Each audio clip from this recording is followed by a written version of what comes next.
बिस्मिल्लाहिर्रहमानिर्रहीम। अस्सलाम वालेकुम नादरीन, नए chief justice of Pakistan justice Yahya Afridi साहब ने हलफ उठाते ही बहुत बड़ा इकदाम उठा लिया है और इस इकदाम से न सिर्फ इस्टेब्लिशमेंट बल्कि हुकूमत को भी बहुत बड़ा झटका लगा है और वो जो उम्मीदें लगाए बैठे थे उनकी उम्मीदों पर पानी फिर गया है।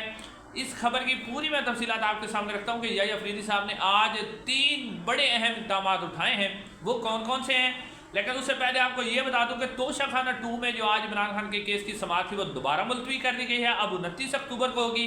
4 अक्टूबर को भी मुलतवी की गई थी, 15 हुई थी, फिर 19 हुई थी, आज फिर मुलतवी कर दी गई है।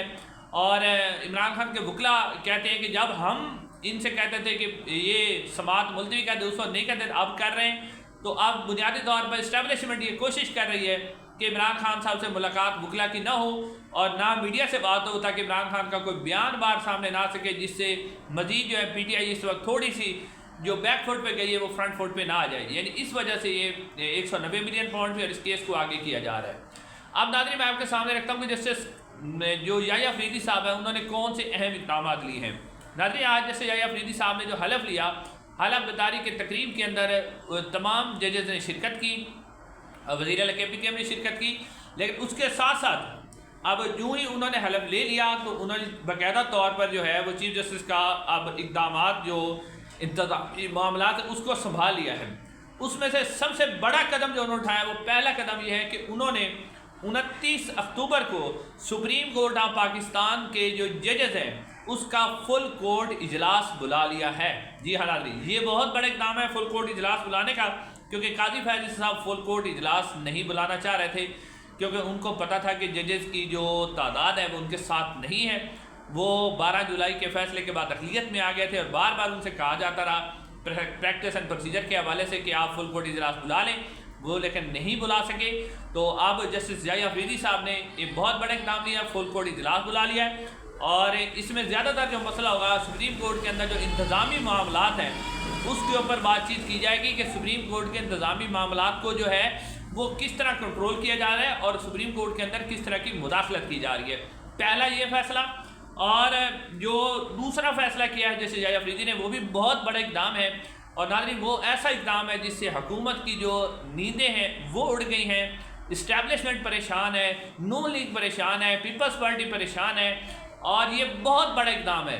नाज़रीन जस्टिस याह्या अफरीदी साहब ने एक तो सुप्रीम कोर्ट की वेबसाइट के ऊपर जो है सीनियरिटी लिस्ट जारी करवा दी है। उस लिस्ट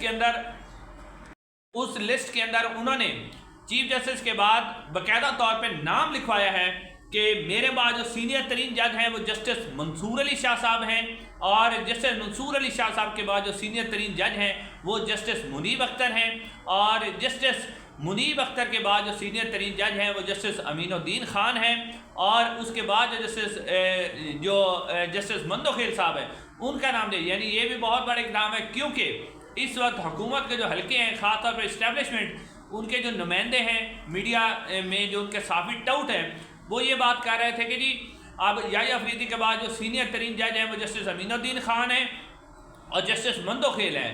तो अब प्रैक्टिस एंड प्रोसीजर कमेटी जो है वो इन 3 जजेस पर मुश्तमिल होगी। तो वहाँ पर भी अगर याह्या अफरीदी साहब आइन और कानून के साथ भी जाते हैं तो 2-1 की बरतरी हासिल होगी।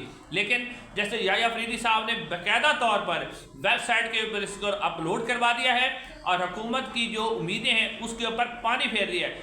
और इसके बाद उन्होंने जो मास्टर स्ट्रोक खेला है, बहुत बड़ा स्ट्रोक है, जिसकी गेंद आप कहते हैं कि इस्टेब्लिशमेंट को भी नहीं मिल रही कि कहाँ जाके गिरी है।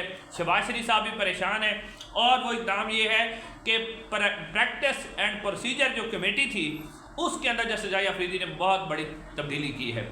और वो तब्दीली क्या की है, जो काजी फैज़ साहब थे उन्होंने जो सदर जरदारी ने आर्डिनेंस जारी किया था उसके बाद उसके प्रैक्टिस एंड प्रोसीजर कमेटी को तब्दील करके जस्टिस मंसूर अली शाह और काजी फैज़ साहब और तीसरा जो जस्टिस मुनीब अख्तर थे उन्हें कमेटी में से निकाल दिया था और कमेटी के अंदर शामिल किया लिया था जस्टिस अमीनुद्दीन खान को।